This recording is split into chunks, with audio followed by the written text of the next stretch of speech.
when you're ready, gently open your eyes. What if I want to aggressively open my eyes? Please do.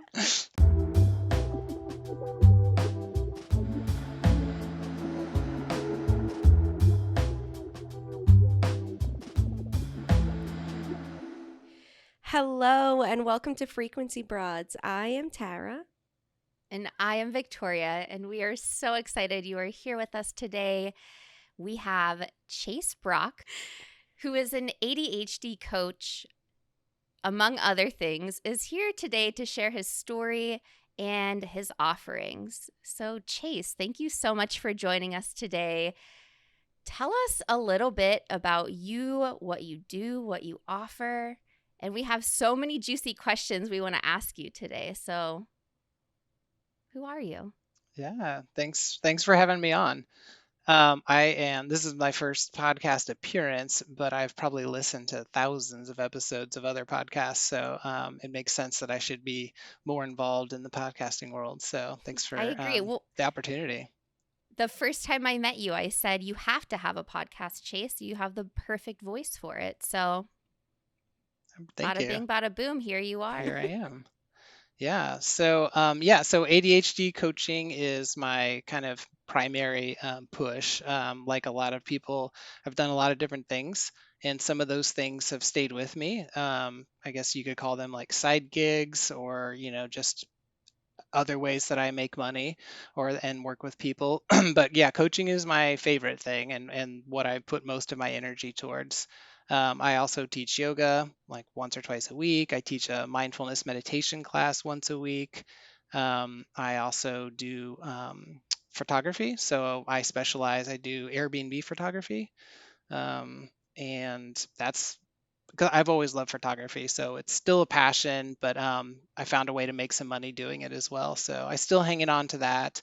And then I also do some digital marketing and SEO work right now. So, but as I move forward with my coaching, I'm going to be offering some classes, and I also have in the works to drop soon a self growth book club or healing journey book club.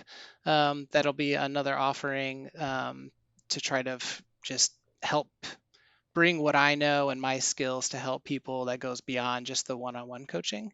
Um, but so that's kind of all the things that I'm doing right now. But with coaching is my favorite and where I'm putting my attention right now. I love that you have so much going on, and I know you've been in various different fields. And something that I'm really excited for you to start is that book club, because I feel like a lot of people are interested in self help books, but having someone guide you through that and be able to reflect with, and hey, what resonated with you sparks a lot more in other people. So I'm excited for you. Thank you. Yeah, it's an idea I've had for longer than I would want to admit, considering I haven't done it yet, but I feel closer than ever to doing it. But I've had a lot of positive feedback from people I know, and then just random people that land on my Instagram and they see a post, an old post about it, and they're like, "Are you still doing this? Like, can you let me know if you do it again?" And which has been very encouraging to me because I'm like, okay, there's enough people that want this, and that is the exact idea that I've read tons of books, and but I don't always finish all of them, and then often I have no one to talk to about them. And then if I have questions, I have to go out on my own for the questions. And then one of the things I noticed was just when you consume this kind of information, integrating it into your life, because the whole point of reading these books, right, is to learn something to apply or use.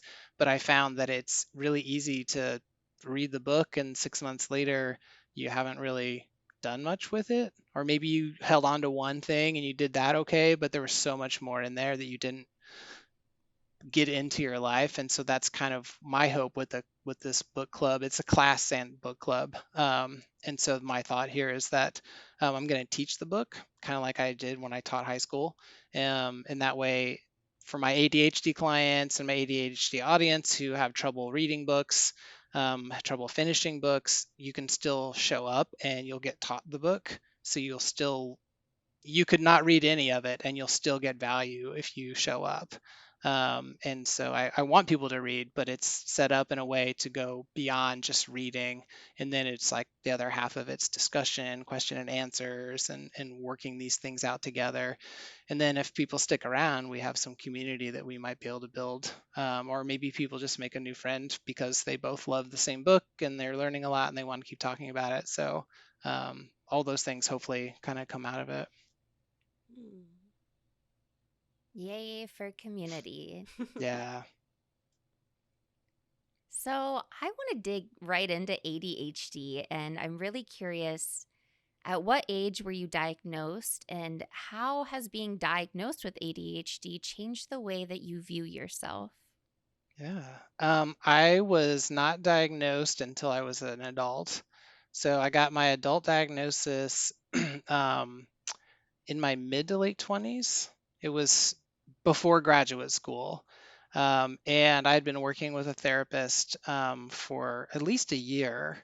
And I don't remember if I first brought it up to her or if she brought it up, but at some point after a year of working together, it kind of was like, maybe this is something that you've got, you know. And the the way they diagnose ADHD is it needs to be present in your childhood. If you didn't have the symptoms as a child, but you have symptoms as an adult, well, it could be a lot of other things, but probably not ADHD. But the symptoms can look similar, and some of the treatments can even be similar.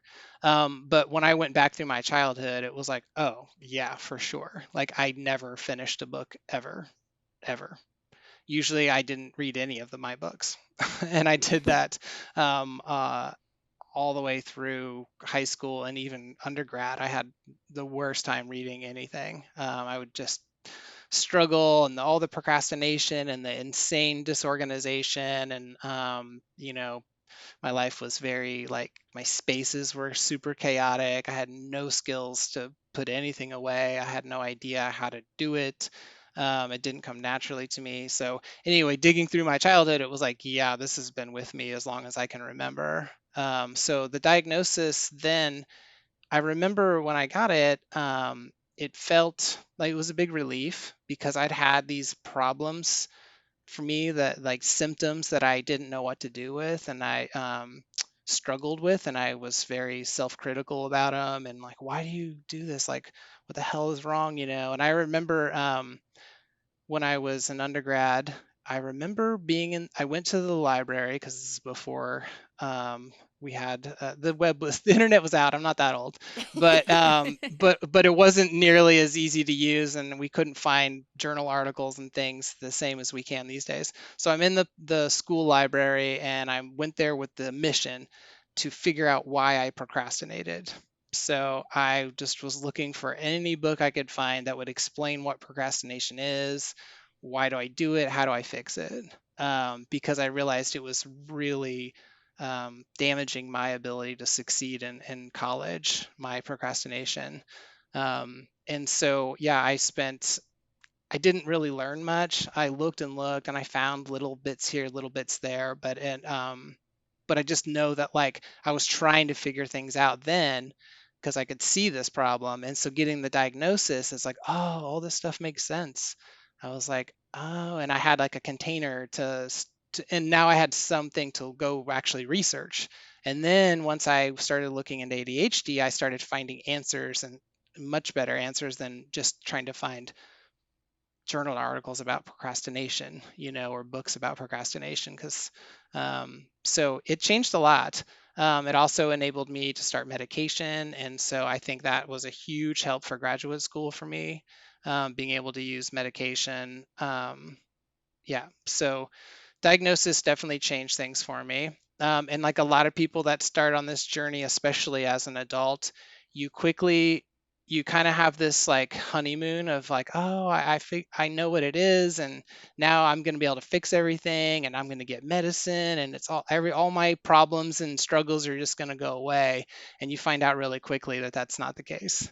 And you find out really quickly that medication is a tool, but it's not a cure for anything. And you can take your medication and still not touch any of the stuff you need to do. and do all this other stuff that maybe you've been putting off, but it's not prioritized correctly, like cleaning your house, and not writing your paper. And so there was, after that, there was kind of a long bit of struggle of like, well, now what? Like, I know what this is, but I'm still struggling and I'm still having so many issues. And some of them were a little bit easier because of the medication, but then you get medication side effects for a lot of people. And I realized, I was like, this isn't working. I need to change this medication. I need to do something different. So, um, I kind of spent a lot of time trying to figure this out slowly because I was just determined to improve my situation in life. And that's part of what, I guess, the beginning of eventually where how did I get to be an ADHD coach, is part of it was continually trying to figure out, like, what else do I need? Medication is just this one thing. And as I figured more and more and more out, I was like, well, I've got a lot of tools. I've got a lot I can share. And then combined with a whole bunch of other things that help me with being a coach as well. But so, yeah. I love the concept of an ADHD coach for that exact reason, right? There are so many people, ADHD aside, with, many other mental health struggles that take medication and feel that is going to be it. I'm going to be okay. I'm just going to use this and I'm going to be okay. And I love that you're bringing light to that honeymoon phase. And then there's kind of a drop off where you're like, well, now what? And the fact that you're able to utilize the tools not only for yourself but then teach others, like, hey, there are still strategies and coping techniques and tools that we need to use alongside with the medication in order to be as productive or aligned or happy or healthy as we want to be. Yeah, yeah, absolutely. Because there's so much more you can do to work with it. And I've been in and out of therapy for a lot of my adult life, and they've helped. But I never saw a therapist that specialized with ADHD or that was able to like offer me a lot for that part of my life. They helped with other things. And a lot of my clients have been in therapy and they chose to come to me because they weren't getting what they needed to help with the specific ADHD challenges. Mm-hmm. So and that helped me understand too. I was like, what I'm doing is not, I'm not offering just a different version of what a therapist, I'm offering what a lot of therapists aren't offering at all. And that helped with me, especially the beginning of like, is this going to work? Like, or is this going to be helpful? And now that I've been doing it long enough, it's very helpful and my clients are doing very well. But and it's my disclaimer that I always tell my clients is that if you can do therapy and coaching, that's ideal. But it's up to them to choose what they need in this time in their life. And so usually if they've come to me, they've already made that choice that they want to try coaching. And some of them continue with therapy. Some of them just are like, I've had enough of therapy for now. I just want to I want progress. I want to get some goals accomplished. I want to build tools. Like, I want to move forward in my life, and get over some of these things. So that's fun for me. Like, I really like helping them. Mm. It sounds like you've been on quite a healing journey, at least for your adult life, if not most of your life. Would you like to talk about that a little bit? Yeah, for sure. So I was just writing about this the other day, for my website, and I was thinking back, and a friend kind of made me think about this too. So when did this healing journey start? And I realize for me, it probably started with some books when I was a senior in high school. And I realized, like, I read The Alchemist when I was a senior in high school, and I read a couple of Richard Bach books like Illusions and Jonathan Livingston Seagull. And around that time, the I guess the Save Tibet campaign was also like much more popular. So the Dalai Lama came into my orbit really quick around that time. And I think everything started somewhere in there, along with like a friend or two that kind of helped as well. So I think things started then, but I can say with the last like about 3 years have been a very extreme version of healing journey for me. And I've been I was able to kind of craft a situation in my life where I could spend a lot of time on that, more than any other time in my life. I would never have been able to put that much time into it.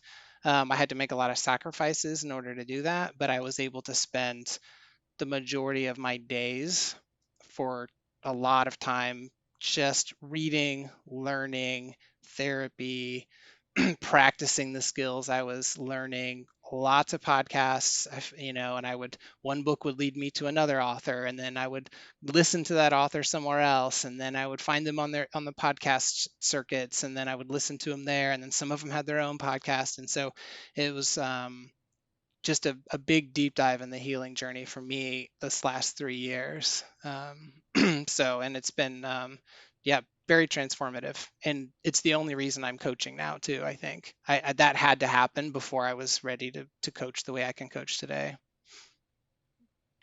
I really respect you having the courage to deep dive into your healing journey. I think for many people, including myself, I have found ways to distract myself from feeling. And, I think having friends or partying or just kind of any substance of any kind that takes me out of the present moment or feeling all the things I don't want to feel.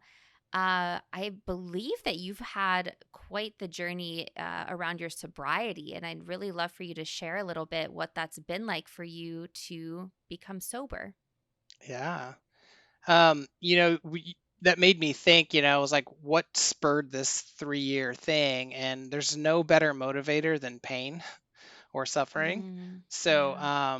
which is one of the, if we numb ourselves too much, we don't feel that pain and we can't make the changes we need to make. So for me, there was a lot of numbing happening with alcohol, but things had to get really painful to kind of wake me up that you got some shit you've not been dealing with. You've been shoving it down, putting it away, pretending it's not a thing. And that kind of wake up of that pain was like, okay, there's a lot to look at here. I wasn't sure where to start, but I had like some ideas, and it just got the ball rolling. And when it comes to the alcohol sobriety, I probably I could dig back through journal entries and probably go, I'm 2 years alcohol free right now, but I could go back 15 years and find entries where I was telling myself, I think you're drinking a little too much. I think you're drinking too often. I think, you need to pull it back. You need to take more breaks. Like it's getting in the way of some things. And then I would be like, nah, it's all right, and I put myself in this category of alcohol use disorder and a very high functioning person with alcohol, which made it a lot easier to think it wasn't anything I needed to pay attention to. So I felt like I drank the same as most of my friends, and I still went to work and I still exercised and I still, practiced yoga. I taught yoga while I was, had alcohol use disorder. I did yoga training when I had alcohol use disorder. I did a lot of very positive things with it. So it wasn't enough to sabotage all of those parts of my life, but it was enough that it I was numbing my feelings and emotions. And, it went from just something I did with friends or when we were out. And then it was like, oh, I'll just have a beer or two after work because it's a nice way to relax. And then that morphed into, now I drink 3 to 6 drinks every night. And if I think about not having a drink on a night, I was like, why would I not? This is this helps me unwind. This is, it helps me de-stress. So I kind of normalized it for myself that this was fine. And then, yeah, then next thing I know, it was 3 to 6 drinks a night for years. But then if I was out, it might turn into 7 or 8 drinks, and so, and it was definitely like having a toll on my health. And, alcohol is insidious in this way where like some of the big problems don't show up until it's way too late. When people get really bad liver problems and there's stuff at your esophagus and there's a lot of things that can get wrong, kidney problems, all kinds of stuff. But so when you don't feel that, it's easy to be like, well, it's not, is it really hurting my health? Like maybe I have a hangover sometimes, but you get used to that too. That was another trick, right? Where I was like, I got so used to this is how I feel in the morning that I didn't realize how much alcohol was a part of how I felt every morning because I just was like, nah, this is just how it probably is for everybody, right? And so, yeah, it was definitely when I started this 3-year healing journey, that first year, I didn't change my alcohol habits, but I was paying more attention to it. And I was acknowledging it a little bit more that it was probably something I'm going to have to address, but not yet.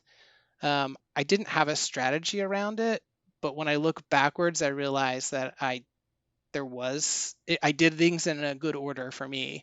And so I spent that first year really working closely with my therapist, and I was doing all the reading and journaling and all the building tools. And that helped me when I decided it was time to quit. I wasn't starting at zero. I had already been working on a lot of stuff. But I also realized I was probably going to plateau pretty soon. Like my healing journey was about done until I was going to work on this alcohol thing. And so, I'm very thankful that I let that year go by because I didn't need any programs to quit. One of my good friends is also sober now from alcohol, and AA has been a gift for her. She loves it. It's been so helpful. But the other day we were talking, and she's like, "How did you not use AA?" And I was like, "I think it's because I spent this year working on stuff and building alternative tools.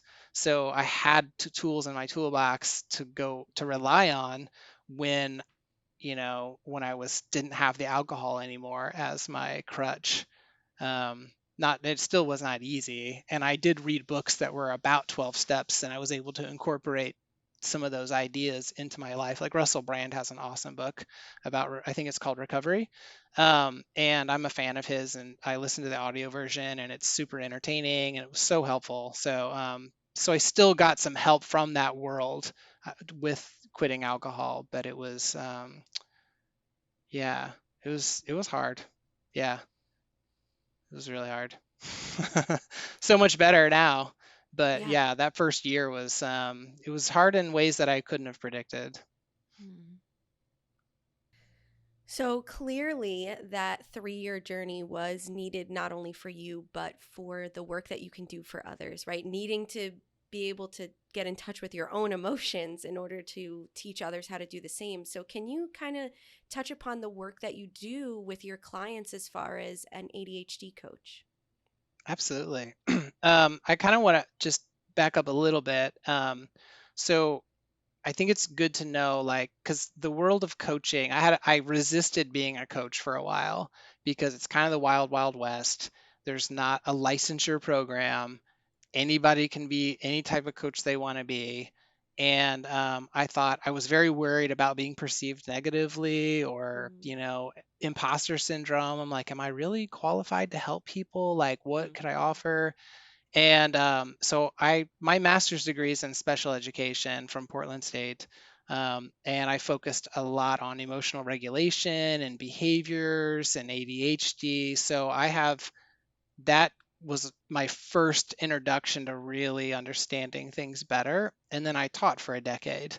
And so I taught all different kinds of high school students. I taught kids in transition programs. So that's post high school, like it's not college, but it's just a place where special ed students can go and continue their learning beyond high school. And so all of that was huge in helping me become a coach. The healing journey itself, though, everything I learned there, that was like the other part I needed. mhm, And I went everywhere with the topics that I was learning about. And I felt very validated recently. I'm a huge fan of Dr. Nicole LaPera. She's the holistic psychologist on Instagram, and she's got the Self Healer Soundboard podcast. Her work is amazing. It's been incredibly helpful. She's got two really awesome books. But on a recent podcast, they were talking, her and her partner Jenna, about Dr. Nicole, and they were saying that all the stuff that she's teaching right now, none of it she learned in school. Everything was her healing journey after school. In fact, she's had to like let go of a lot of stuff she learned in school. She has a PhD that she doesn't believe in. She's like, this isn't right. This isn't how things are. And I thought that just validated me because while I don't have a degree in counseling or therapy or anything, I've been doing a similar thing where I have just made this my job to understand people, to understand myself, to understand ADHD, to understand how it all weaves together in relationships and communication. And so that's where, this degree and the teaching experience and the healing journey all come together. And then I'm like, okay, I have a lot to offer now. And I've healed enough of myself to know where I'm at and that I could do this as well. So yeah, so that's kind of brings me to the coaching. And then I work mostly right now, I work one-on-one. I have clients as young as 17, 16, and then I've got clients in their 50s. And I've kind of hit each decade in between. And they all come to me from a different place. Everyone's starting somewhere different. They all have different experiences. And so I tried my best to meet them where they're at. I do come from a very mindfulness focused lens as how I work with ADHD. Um, but I'm not teaching them meditation. I don't make them meditate. I introduce things to them, but I gauge it on where they're at. So some people are like jump into that and they want to know a lot, and other people are like, and so I'm like, no worries. Um, but so I'm working with them. We meet one on one. I meet virtually. I also meet with some of my clients in person. And then we always start with goals. And so, again, the special ed background, we do IEPs, individualized education plans. These are legal documents. Portland State we spent so much time learning how to do these IEPs. Very good. In fact, when I came back to Indiana, I realized that they're terrible here, like just awful. The rigor was strong there, and I'm so thankful it was. But it really taught me how to write real goals, like smart goals that you can, and the objectives that go with it, so you can build these steps towards the goal. And that's been really helpful for me with helping my clients figure out what their goals are. Sometimes they have goals, but sometimes they're like, they don't know where to start. They just know that they don't like what is. And so then I just ask them lots of questions, lots of motivational interviewing, and then figuring out like what's the loudest piece, like where do we need to put the light first, because that's going to bring them the best relief. And then we're going to hit on these other topics and work our way around to trying to build skills that help them with all of their ADHD challenges. And some of them have figured things out. Like some of them, work is good. They've got work figured out. It's the home life that's the hardest. That's where all their challenges show up. And vice versa with another client, or with my high schoolers, it's totally different. Like they have school and that's like what's going on, or sometimes it's relationship and communication. And so, um, this is where the healing journey part shows up, where I'm able to help them in these different domains that are kind of outside the scope of my degree and teaching experience. And yeah, it's been really fun. And that's one of the things that for me, I let go of teaching because the system didn't fit for me. And I liked a lot of what I did, but I could say that I only liked 50% of what I was doing. And I was like, I need to like at least 70% of what I'm doing in order for this to be something I could see myself really moving forward with. So part of that healing journey again was like, well, what am I going to do with myself? I know I don't want to go back to full-time teaching, and I've dabbled in all these areas, and I know that all the side gigs are not what my main thing that I want to be doing. And as I learn to reconnect to my emotions and that somatic healing and starting to feel and starting to learn how to trust myself, it helped me figure out, you know, what lights me up. And actually, I have to say that one friend in particular, who I was talking to regularly at the time, um, was kind of my guinea pig.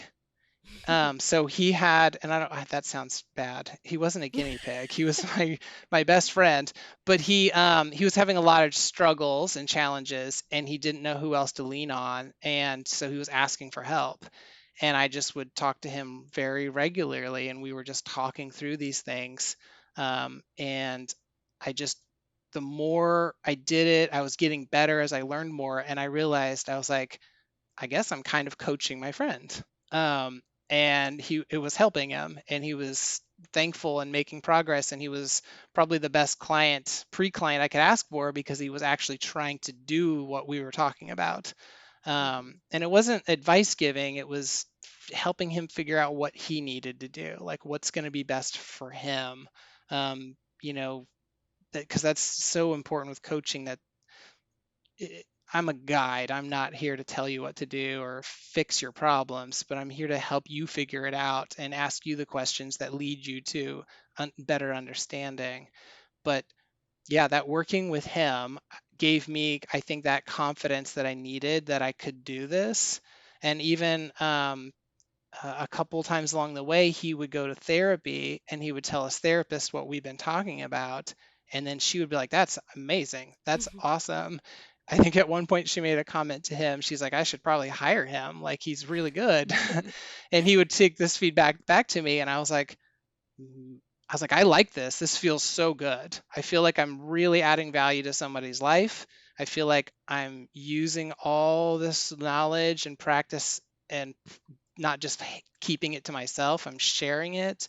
I'm seeing him do better. And I thought, I think this is what it feels to be like lit up from work. Mm. And that was like, I was like, I think maybe I could coach people. I think I could really make this work.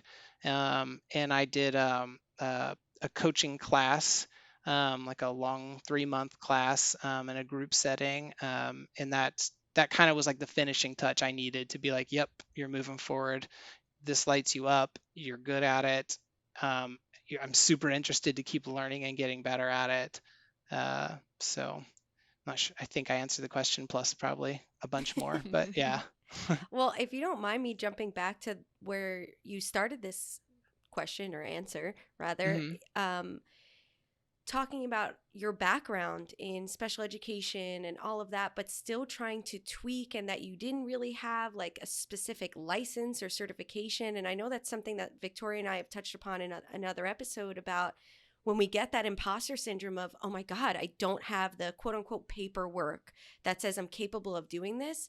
But I'm so happy that you continue to push forward and say, okay, but I'm knowledgeable of this and I want to learn more about it, and being able to tweak it for yourself and kind of put that imposter syndrome aside. Because I feel as a lot of us are starting to find that light, that 75% minimum of, lighting us up in our work, we are kind of building new systems, building new things to support each other. And that doesn't always come with a certificate background. So I'm grateful that you brought that to light. So thank you for that.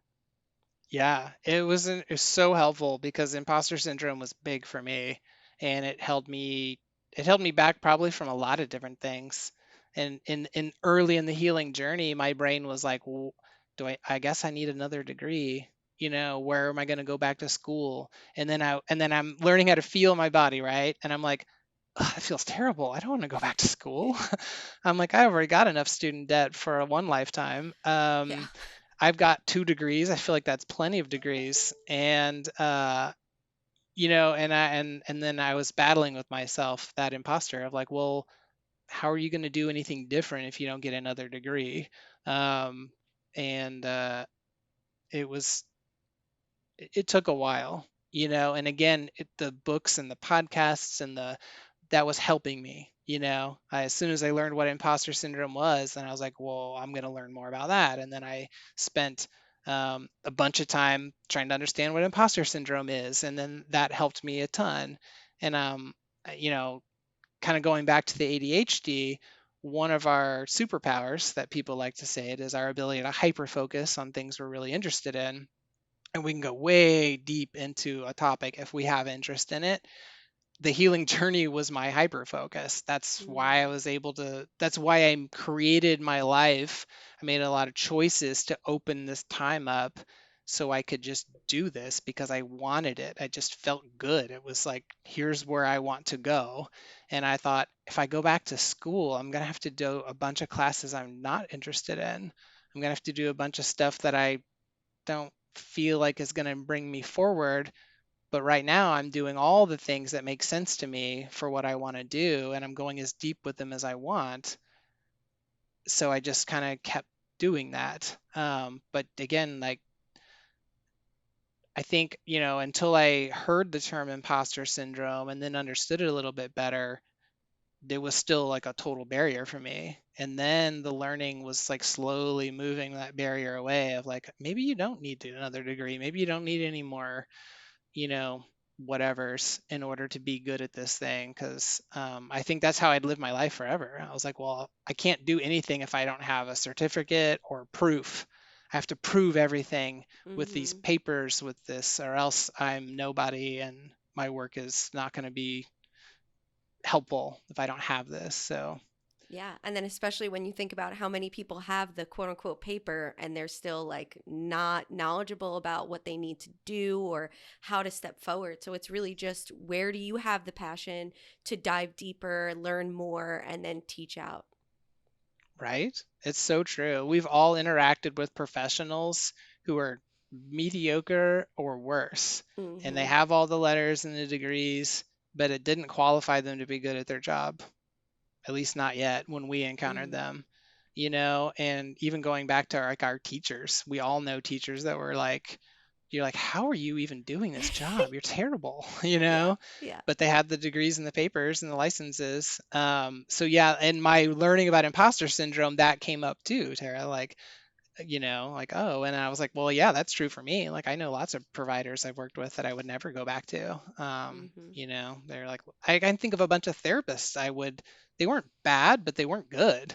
And I would never go back to them. I think I'm way better than they are. And that might sound kind of conceited, but I just think I am, at least, in the way I view things. Mm-hmm.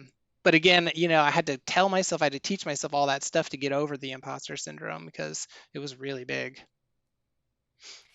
A common theme that I'm hearing is that, and as a coach, I think you're teaching people resonance, and those professionals you're talking about are not in alignment with themselves. And so when you start to look at where your attention is going, how you cope with the things you don't want to do and still do them, right? But learning resonance is just something that some people either get and some people don't. And I think many of us learn it the hard way, through pain or struggles or being diagnosed with something. You have to learn what is in alignment for you. And so I'm just really admiring your ability to show people how to tune in with themselves and find what it is that lights them up or doesn't completely drain them. Mm-hmm. Yeah, and I think even just the small example you gave of those goals with like objectives to get there, right? It's not what goal do you think you should have, but what, like Victoria said, what is resonating with you? Where do you want to go and how can we get there? And I think that's such a beautiful thing to do, especially for those who struggle to make those goals and achieve those goals. Mm-hmm. Right? I think most people are really bad at goals. They've never learned. They only know like the pop culture, like New Year's resolution goals and stuff. I've done a lot of another one of my hyper focuses is habit science. So I've read all the popular books on habit science, listened to all these guys on their podcasts, taken a couple classes, and it lines up. A lot of it lines up with the way I learned goals in grad school for the special ed students. So I realized I was like, oh, I've already learned some of this in just a different context. Um, but the more you understand that, the more you realize how people set themselves up for failure because they just haven't learned yet how to write goals that are achievable, that make sense, that like give them the steps to get there, the scaffolding, whatever you want to call it. And myself included, like I set these goals where it's just unachievable. And so then you just are gonna absolutely have failure. and then you have the self-criticism cycle and all that other stuff, and then makes you less likely to go for another goal, and it just can get into this really bad cycle. So I think working that has been really helpful for me with my clients, is just helping them understand, like, if their goal is bringing their goals down to reality, and like not trying to be like, yeah, we can get there, but let's get here. Mm-hmm. Let's just get you to here, because that's going to be progress, and just helping them understand why, because sometimes people can balk at, like, well, that's hardly anything. Why would, like, it needs to be so much more than that. And I'm like, let's just see if you can get this first. I think you Mm-hmm. can. Let's set this up and we'll just keep moving as soon as you get there, but yeah, it's that setting the goal so big that it's just impossible to get to. And I'm so thankful for all the habit science books. I feel like all of them were written in the last like 10 years. I don't even know what was available to us 15 or 20 years ago. I don't know if anyone really understood it that well. So yeah, some really good stuff out there to help with all this. Most of our life is run with our habits, right? And I don't think I didn't understand that. It's like this is the background programming of everyday life. And if you're not paying attention to what your habits are, like, you're on autopilot. And I think I learned in one of the books that this is what a lot of people call destiny. It's really just their habits, but they think it's destiny. And I was like, Whoa. yeah.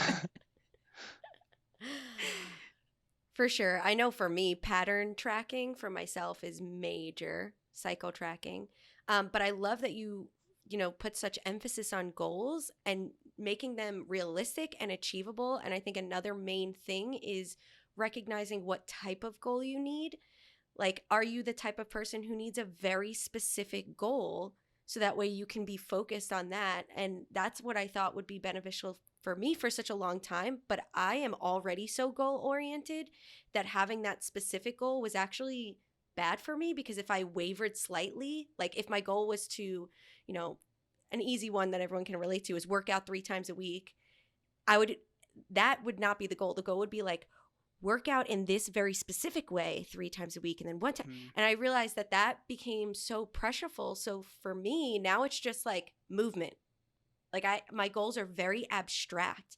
So that way it's achievable for me. So I guess it's also important to recognize what type of goals work best for you. Yeah, and so you, knowingly or not knowingly, you tapped into habit science. That's a huge part of what it is. You can't Mm-hmm. get too specific, um, because you're setting yourself up. It's unachievable. Most goals are. There's a book called Tiny Habits, and it's fantastic, but the title tells you everything. They have to be tiny, Mm-hmm. and then you have to have contingency plans. You have to imagine all the barriers that you think could show up, and you make a plan for all those barriers. If we're going to think about working out, you're all right. There's going to be days that you feel like shit. There's going to be days where you're tired. There's going to be days where you didn't get enough sleep. There's going to be days where you had some very stressful thing happen and you've got a lot of emotions going on. What's your plan for those days? Because if you don't think of a plan ahead of time, you get no chance of coming up with a plan in the moment, Mm-hmm. or it's going to be even more stressful trying to figure it out in the moment. So you pre-think all these things through. You've got your little plan for these things, and then you also have to give yourself permission that, let's say you've been on the goal for a while, like you are working out 3 times a week, but you have to give yourself that permission of like, well, what's working out mean, right? And you're like, well, it's movement. Cool, now we have a lot of options. Mm-hmm. Now the habit can stay alive, because even movement could be taking a walk. It could be taking a 5-minute walk, and on the days where you feel really crummy, and you give yourself that permission to take a 5-minute walk, and permission to walk longer if you feel like it. A lot of times we do feel like it. It's just the beginning that's rough. And if we tell ourselves, well, it has to be 45 minutes high intensity training, and that's my only option, what are you going to do on a day you don't have the energy for it, or feeling kind of down or whatever? Like, then you don't go, and then everything starts falling apart. So it's like figuring these things out. So yeah, with my clients, it's I'm teaching them these things and then helping them change habits that I have to they have to decide what the habit is they want to build, right? Like it only works if it's their choice, if it's their habit. I just help explain like how this habit could help them, or how, helping them figure out like where should I start. Um, and then another big part of it is the why. You have to have a really strong why for any habit that you want to do, because if it's not strong enough, it won't work. And so sometimes my clients want to start over here, and then I ask them all these questions, and their why is weak. And I'm like, well, this isn't going to work. They're never going to make this habit a habit, because so then I try to steer them and looking over here at maybe these other habits they mentioned, and then there's a much stronger why. And I'm like, well, we're going to start over here because you have a much better chance of doing this one. And as each new one you create and that starts to working, it helps with all the other ones. So I could talk for a whole podcast on habits because it's so fascinating. I'm still learning a lot about it and still practicing it on myself and with my clients, but it's huge.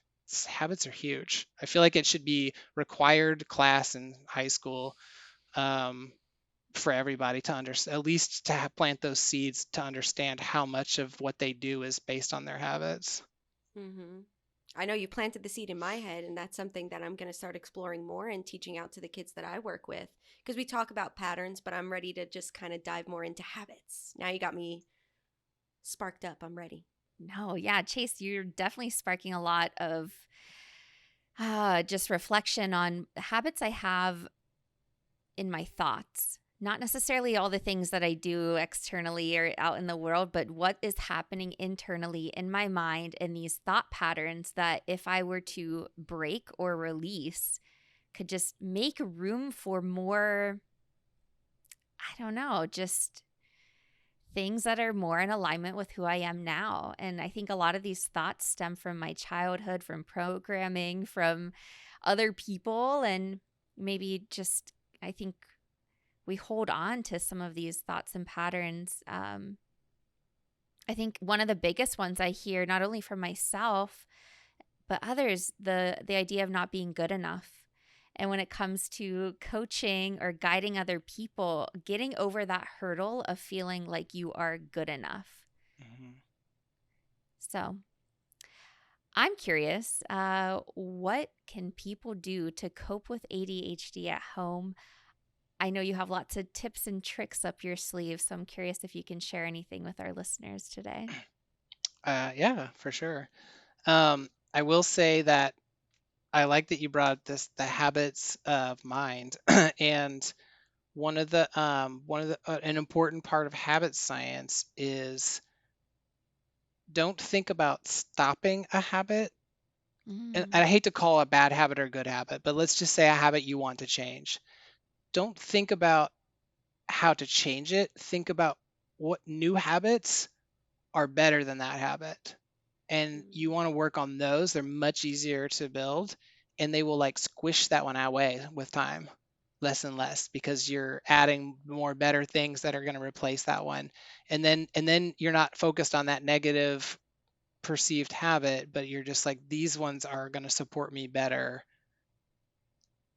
Go down that road I with your love that. thoughts and research. Yeah, and it made me think too of like a personal one I've worked on with a habit of thought is the abundance and scarcity mindset. um, Mm-hmm. so that's one I'm still working on, but it is kind of a habit. Yeah, it's like, this is how I do it. I hadn't This is what I learned as a kid in my family, and so this is how I am. But how do I change it? So instead of trying to stop being scarcity mindset, I'm just like, how do I become more of an abundant mindset? And we Mm-hmm. just add in these little abundance practices, where I can find them, and I don't even think about doing anything with scarcity. I just focus on bring more abundance in, and it just pushes it away naturally. So More resonance. yeah, tips and tricks for people at home. It's everyone's challenges are different. I think curiosity of how could this be different is a really good place to start. that working on the honesty of like, this is a challenge for me. A lot of people with ADHD, and this could be a whole nother podcast too, but childhood trauma and ADHD seem to be very linked. And so there's a lot there. And then you're thinking about, how am I going to work on all this stuff? And you're like, where do I start at home? I think it's the honest look at like, okay, I'm messy, or I'm really cluttery, or I lose my stuff all the time. As soon as you can accept it that, yeah, this is a thing that's happening in my life, now you have the option to change it. But I definitely work with clients that aren't quite there yet, who are like still in that self-denial, self-protection mode. They don't want to, it feels too painful to admit that they have these challenges, and they're stuck until they can figure that out. um, so that's, again, like, as a coach, it's building that safe space, emotional safe space, so they can feel like it's okay, and that's where, um, me having ADHD, and I can just share my stories with them to kind of create that safe space. I'm like, well, here's all the crap I suck at, and the things that have been super hard for me, and none of them are perfect. They're all still a work, and and there's still practices. So, um, but trying to just normalize it too. That this is so common. Like, the challenges you're up against are so common with ADHD. This is Yeah, this isn't about you. This is just the brain of the ADHD person. So without, having like a real particular of like, what can I do at home? I mean, I would definitely encourage them. There's some good social media channels. There's some good YouTube channels that people with ADHD have created. You can start there. A lot of people have. They consume that, but they still stay stuck, and that's where coaching and therapy can really help. But if you knew that your disorganization and your clutter was one of your top challenges, then I would, look into it. There's some good books out there. I mean, again, it's so hard because there's so much sources and materials, and some of them are not very good. And it's easy to get discouraged if those are the ones you come across.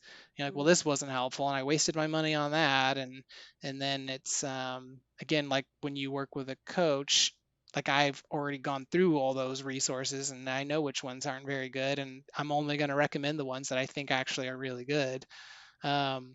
But podcasts, I think, can really help. I mean, just starting that learning on your own. And I guess maybe even working on self-compassion is huge. A lot of us with ADHD, we've heard a lot of negative comments and a lot of negative feedback about all the things we don't do right, or all the ways our behaviors are not right or bad, from our parents, from school. So a lot of people, they have a lot of built up, yeah, I don't know what to call it. I don't want to call it baggage, but just experiences that are tough, and they have to get over that. You're not bad. You're not broken. There's nothing wrong with Mm-hmm. you, but if you've heard it too much, it's there. And that's something you got to work with too. And that's where like self-compassion can come in.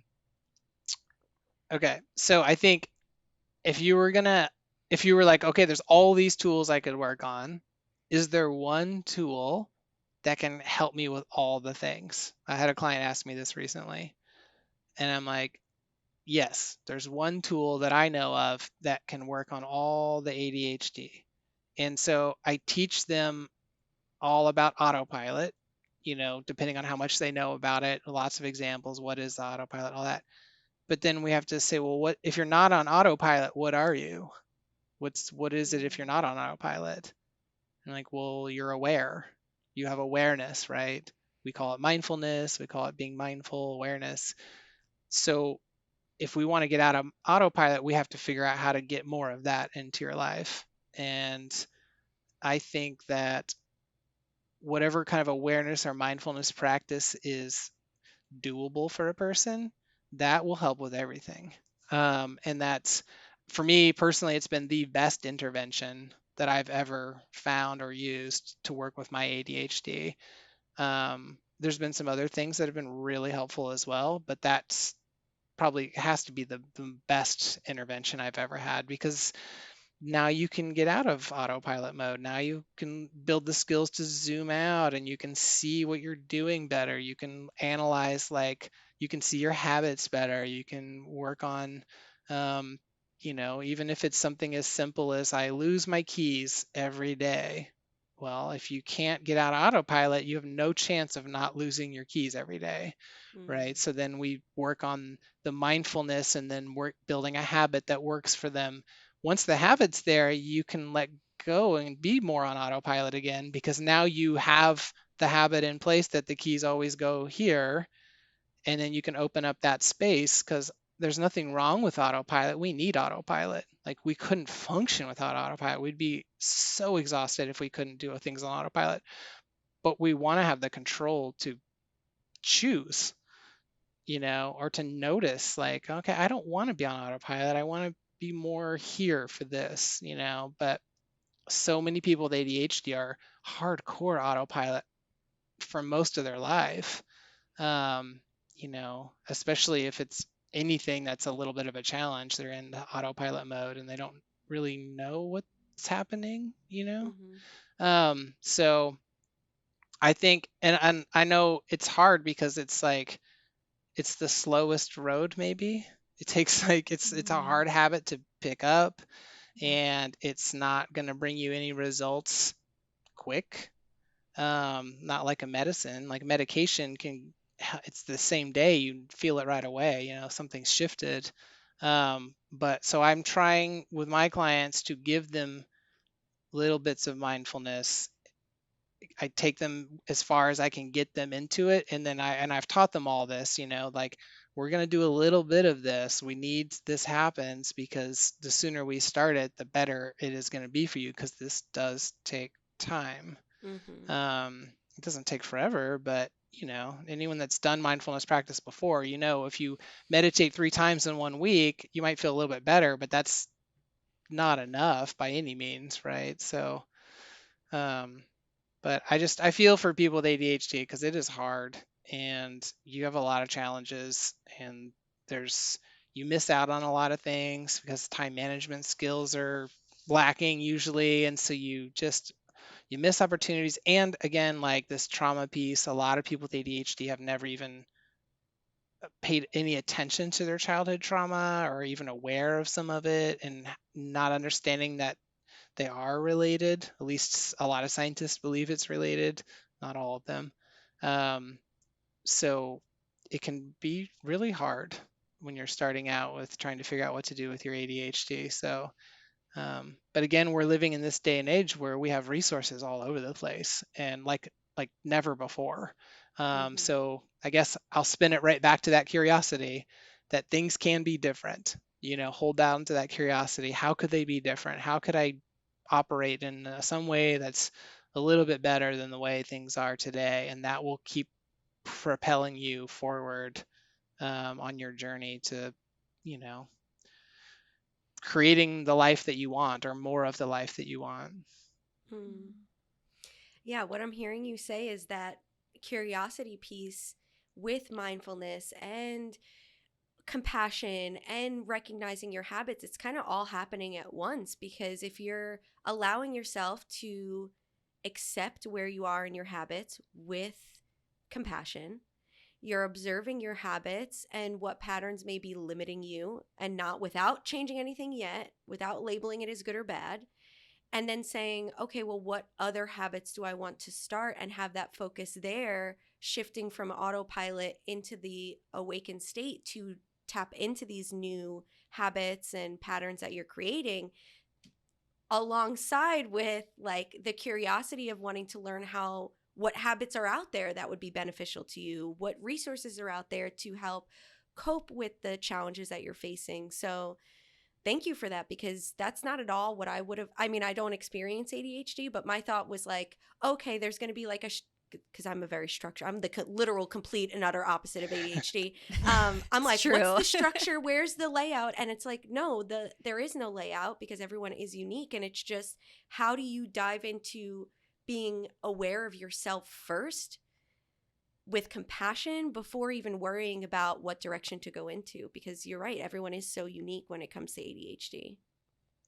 Yeah, definitely. And that self-compassion can be really hard because they've associated these behaviors as really undesirable. People do not like this, because they've Mm-hmm. been told it for so long. So then they are very critical.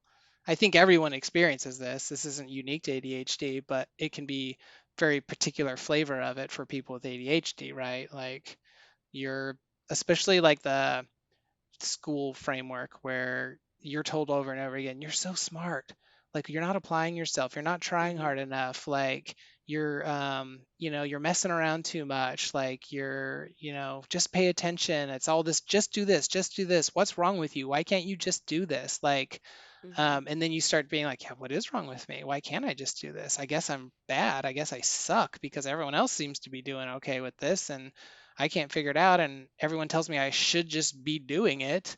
And I don't know why I'm not just doing it. And then you're like, well, it Mm-hmm. must be me. It's got to be my fault, my problem that this isn't happening. And so unfortunately, ADHD and addiction go very hand in hand. If you have ADHD, you have a way more likely to develop an addiction as a young adult or adult, and it's good to be aware of that because I think the more parents know that, maybe I don't know, the more motivated they be to help get their kids some more help or Mhm. pay more attention to the ADHD. But it is so common because there's so much pain and frustration that they just need to numb it out with Mm-hmm. something. And so whatever shows up, they get addicted to it. So Yeah. Well, it's also making me realize the emphasis on how everything is temporary, even progress being made, and accepting that it is all going to be temporary, right? And I think it's hard because we want to see change last, and um also knowing, I think giving yourself more compassion through knowing that these experiences are temporary. I don't know, could be another spin on how to look at it, but on the topic of temporary, our time today is coming to an end. And it has been such an honor to have you on today, Chase. You are such a bright light and really appreciate the gifts you are sharing with the world. What's the saying? You both are teachers. It's like those who don't do teach, but I feel like I've seen both of you, you do and teach. You Yeah. have to do to teach. Absolutely. That's an Yeah, old saying. I don't like that saying yeah, because yeah, that's what makes those, what we were saying before, having the paper of being a teacher but not really being engaged in what you're exactly. teaching, you're Yep. going to be a shitty teacher. Yep. yeah, yeah, yeah. That was I don't know where that saying started, but I feel like it was set up to put teachers down. It 1000%. was derogatory from the beginning, I think. Mm-hmm. A reason to that they don't need very much pay or they don't need to be looked at as For sure. professionals or whatever, because this is their backup plan because they Mm-hmm. couldn't do something better. Mm-hmm. Um, and we're still dealing with that. We still have a huge problem with that with our education system and keeping teachers and a whole nother podcast there. But yeah. Yeah, Could that be? I feel like that's one that's brewing right now. I want to be there for it. I'm ready. I have a lot to say about that. Me too. That's why, All it's drove me out of the profession in a way. Well, that's why I refuse to go to public school because I need to be able to teach in the way that I know is right for the students and not what has been like the structure for so long, especially because we Yeah. see so many children with ADHD or just trauma in general or like different things that they're coping with. And I do remember what I was going to say before, is something that I talk to my students a lot about. And I think those who are struggling with ADHD or just anything in general, when we start to examine ourselves and our patterns and our thought processes as well, and that imposter syndrome, how we feel about ourselves, I have my students stop and think, who told you that? Was it yourself? Mm. Because you're facing a challenge and okay, yeah, to me, myself, this is a challenge. Or have you been repeatedly told? Because you get to choose your beliefs and they should come from you and your truth. So if it's from somebody else, yes, it's programmed in you and it's not going to be as easy as saying that's not mine, but it's the first step to recognizing that you're more than that.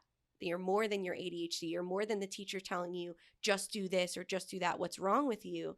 Those are someone else's words. How are you feeling within yourself? And that's how you're able to recognize what are those major challenges and struggles you're facing to set those goals, because it's no longer what the programming around you told you to do and more about like what are you actually experiencing. That's so huge. Think about, like, it's such a huge aha moment if you can be like, wait a minute, that's not me. That's what I heard from parents or teachers or whatever, Mhm. it's like that's their voice. But Mhm. somewhere along the way it became my voice. I'm just Absolutely. parroting what I learned. I think Yeah. that's been so helpful for me on my healing journey, is that, like, did I learn this, or is this just who I am? Right. And most of the things that I'm trying to work on, I learned. And then once Mhm. you're like, well, if I learned this, I can learn different. Maybe I don't know how Absolutely. yet, but now there's possibility, because it's Mhm. just a learned thing. And again, with my clients, I tell them all the time, like, you just learned, this is how you learned how to do it. It's just skills. Like, you're not broken. There's nothing wrong with you. You just need to learn a different way of doing it that's going to work better for you and your brain. Mhm. Um, but yeah, I'm so glad you're there with those kids, helping them and planting Thank those you. seeds and teaching them those things, because, like, you know, I think I'm so glad to see more mindfulness. I still feel like it's probably like only this many schools in the country, Mhm. but if I was the education secretary of the United States, I would make a mindfulness type class required from first to high school graduation every year, Absolutely. as, like, maybe the most important class. And then communication is built into it, and all these, self-care, all these important things that would make people highly functioning happy adults, and how the whole community would change if we were able to reach the kids in that way. Mhm. And in a little sidebar, like, that's not really my idea, that's the Dalai Lama's idea. I saw him here. I've seen him 3 times, so I feel very honored that I had this opportunities. But the last time I saw him, he was speaking about schools and the United States and all these troubles that we're having. And he was like, here's the answer. You teach compassion to all of the school children at each grade. And in a one short, quick little generation, the whole country has changed. And then he went on to elaborate what is under that umbrella of compassion. But he's like, that's the answer. We don't have Mhm. to even go any further. That's it. And I was like, yeah, that would change everything. Um, But we're out there, Chase. We're both doing it. We're doing the work, yeah, and yeah. And that's all we Portland's can kind of do. leading the way too, I think. Yeah. Like, there's more happening there than any place else that I know of, as far as that mindfulness connection to the schools and to the teaching the kids. So Yeah. And that's why I'm hoping to build this curriculum and potentially go and teach it to other schools and be like, hey, it takes 30 minutes for you to just do this little itty bitty thing, even if you do it once a week, just to give them the reminder and give them every day like 10 seconds to just check in with themselves or check in with each other. So, yeah, we're out there. We're making moves. I'm sorry. I'm very yeah. distracted. My bearded dragon made his way into this across the house into the room. Whoa. He just like Oh, in the corner of my eye, I just saw like I was like, oh shit, hey, he's on the move. yeah. That was a good one. I'm like, how can we sign Chase up to be Secretary of Education or whatever the title is? Mm-hmm. Yeah, Your I'm not sure if campaign that's what it's begins called or not, now. but It will be now. Let's make that. Let's make that the title. okay. It's been such an honor and delight to have you on today's episode, Chase. Thank you for sharing your wisdom, your story. If you'd like to find out more, we'll include a link to Chase's website below. My website is called Surf the Reaction, and it took a long time for me to come up with this name, so I will never forget it. But we are always reacting, right? Everything is a reaction. Like, there's a stimulus and then there's a reaction. And the difference between the reaction and the response is where you're at with your ability to put that little pause, that little space to stimulus, reaction, pause. Here's how I want to respond to that. But I think that Mm. I don't know that maybe some people can go from stimulus to response, but I feel like the reaction's in the middle there. It's there. We just learn how to, and I like this, I'm a surfer. So for me, this idea of surfing through that reaction until you get to where the response that you want. So that's what my website is. And so I'm an ADHD coach. I do coach people that don't have ADHD. So it's and that's there's more in the future for me to be on, but my specialty is ADHD. And you find me at surfthereaction.com, and everything else that I've mentioned here is all on that website. So Thank you so much, Chase. This was so helpful. thank you both for the opportunity. This is awesome. So I really appreciate the being a guest, and I feel honored to be um, chosen to come here. And I hope that your audience gets some value out of some of the many things I rambled on about. And yeah, and if anyone has any more questions, they can just find me at my website and reach out. Thank you.